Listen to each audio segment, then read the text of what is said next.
Hey guys, so I wanted to do the video real quick. Every time it's light. I hope it's okay. Let me see, I'll move this over a little bit. Okay. I don't know, guys. I don't know about this lighting. Y'all tell me about the lighting. But today I went to see my plastic surgeon.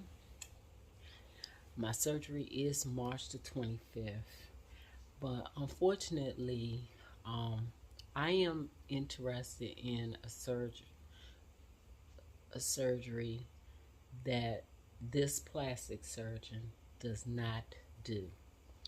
I have decided, guys, that I don't want to implant. I'd rather use my own tissue, my own skin, and that procedure is DIEP, deep. And she does not perform that, so I found that out today. So what I'm going to do is I am going to have the mastectomy, and what she will do is give me an expander. An expander is, it looks almost like a empty implant, okay? And generally they will put it under the muscle for people who eventually are going to get an implant, or like I could actually get a implant on the 25th. Like I could just go in, have my mastectomy, and get the implant the same day. I wouldn't need an expander. Okay, some people can't get the implant the same day. They may need a treatment, they may need chemo, they may need radiation, they may need some treatment in between where they can't get it. And I don't want to speak on things that I don't know. I'm only going to be talking about what was told to me today pertaining to me. So I could get an implant, but I don't want an implant. I've decided that I do not want an implant. And my basic reasoning for not wanting an implant is, implants are not a permanent solution. Yeah, they might last 10 years. And even the doctor said today, maybe 20 years. But you're going to have a simple procedure and get a replacement.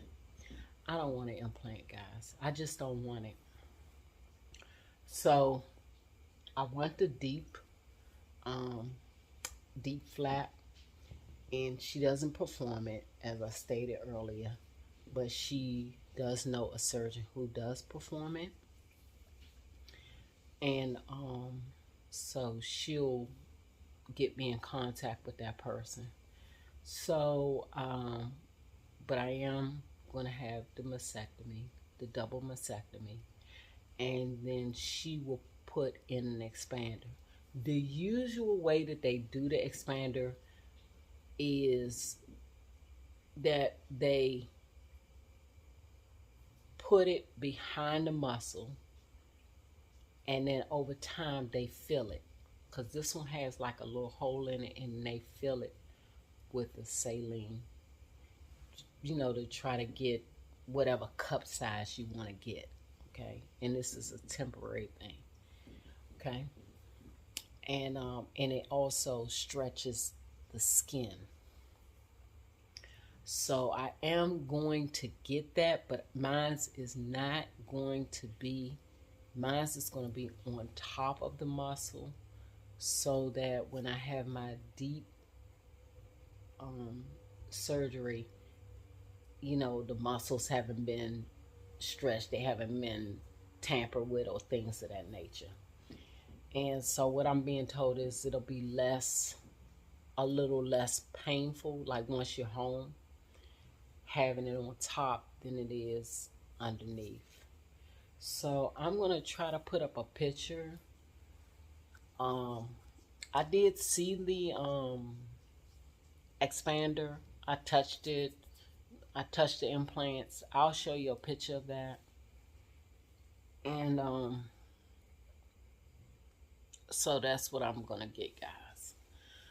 My daughter was with me today, so that was good. And we both asked questions and things of that nature. I just don't want an implant, guys. I'd rather almost go flat than get an implant. Because you can wear prostheses and things of that nature. So that's my decision. That's what I've decided. So what I'm hoping now is I am talking to I'm not sure if he's the number one microsurgeon, but he's in Texas, and his name is Dr. Chrysalor. I'm probably pronouncing his name wrong, but I call him Dr. C. And I like it that even though he's not my doctor, you can talk to him. He has created a app. It's the Breast Advocate app. And if you ask him any questions, he will answer you. And as soon as I came out of my surgeon's office, I went right and asked him because I wasn't sure about the expander, if I should get an expander, if I'm actually getting a DIEP. But he said it's okay, especially if it's on the top instead of, fooling around with under the muscles. So he said that's a good move. So I like that you could communicate with him. You know what I'm saying? I really like that. So I don't have a long video today. That's just what happened today when I went to the plastic surgeon's office today, and I just want to keep you posted on what's going on. I'm not even certain what the next stop. I mean, I know that on March the 18th, I'm going for my blood work.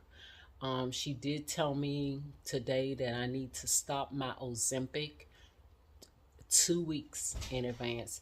At first, it was going to be 1 week, but my other surgeon did tell me that whatever Dr. Silor tells me, that's what we'll do. So she's saying 2 weeks out. So I'll stop my Ozempic 2 weeks out before the surgery. And then I have my blood work on March the 18th. If something comes up, if some other appointment happens, or I would love to, get the surgeon's name and do a little research on him and stuff and see how many of these DIEP surgeries he's done. Because it's a long surgery, guys. I'm going to say it's about an 8 to 10 hour surgery because they're removing skin. The flaps can be removed from your stomach. It could be removed from your thighs. It could be removed from your back. You have to have that fat and, those vessels, blood vessels and everything. So it is a big surgery. And you want somebody who's experienced that can do it. So I'll keep you posted as soon as I get this surgeon's name here. Boy, if I was in Texas, you could actually have it done the same day. Like you could have a mastectomy and you can have the DIEP performed the same day. But you got to have that right surgeon to do it. So unfortunately for me, I'm going to have the mastectomy and I'm going to have the expander. And then I'm going to have to go back a couple of months down the line for that. Also, she told me, guys, that recovery time is between 4 and 6 weeks. So we'll see. And what else? I think that's about it, guys. So thank you for watching. Thank you for keeping me in your prayers. I have been speaking to the young lady who was here. I was speaking to another lady on Instagram. So I'm getting a lot of, information, which is good. And speaking to people who have been through it recently is good too. Although anybody who's been through a double mastectomy, yeah, I'm all in. I'm trying to do an intake of everything. So continue, if you know somebody, reach out. I have my email on there. If you email me, just put YouTube in the subject, so that way, because it looks like even my last one, it went straight to the trash can in my email. But if you have the YouTube, then I already know. Bam, that's somebody.